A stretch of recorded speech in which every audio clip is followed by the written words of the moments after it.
இந்த அகல் போர் பொறுத்து பார்த்தீங்க அப்படின்னா இந்த அகல் போருக்கு 2 பேர் இருக்குது. ஒன்று கந்தக் யுத்தம்பாங்க, இன்னொன்று அஹசாப் யுத்தம்பாங்க.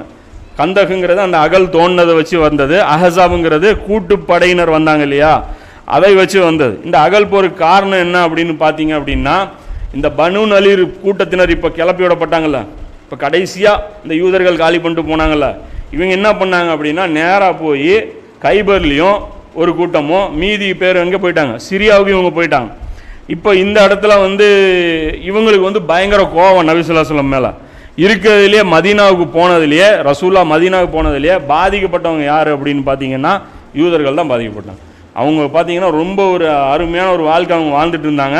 நபி ஸல்லல்லாஹு அலைஹி வஸல்லம் போன உடனே இவங்களுக்கு என்ன ஆகிப்போச்சு, வாழ முடியாத ஒரு சூழ்நிலை இவங்களுக்கு ஏற்பட்டுருச்சு.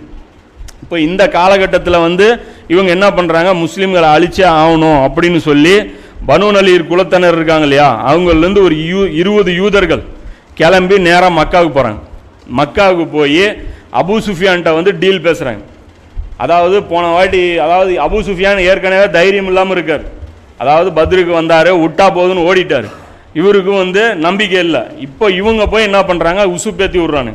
யார், அந்த பனு நலீர் குலத்தார் போய் நாங்கள் வர்றோம் ஹெல்ப்புக்கு, நீங்கள் பயப்படாமல் வாங்க அப்படின்னு சொல்லி இது பண்ணுறாங்க. அடுத்தது எங்கே போகிறாங்க, அவங்க அந்த கத்துஃபான் குலம் இருக்குல்ல, 70 சஹாபாக்களை கொண்டாங்கல்ல, அந்த குலத்தினர்கிட்டையும் போகிறாங்க.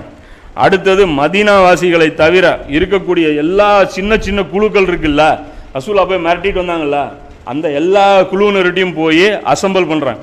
நம்ம எல்லாரும் சேர்ந்து இவரை ஒரே அட்டாக்காக அடித்தோம் அப்படின்னா முடிஞ்சிருச்சு இவருடைய கதை. அதாவது இந்த மாதிரி நம்ம போடலாம், நம்ம ஒரு மெகா கூட்டணி அமைச்சு நாம் ரசூல்லா இங்கேருந்து நம்ம தொடச்சி எறியணும் அப்படின்னு சொல்லி என்ன பண்ணுறாங்க, முதல்ல ஸ்டெப் பை ஸ்டெப்பாக பிளான் பண்ணுறாங்க.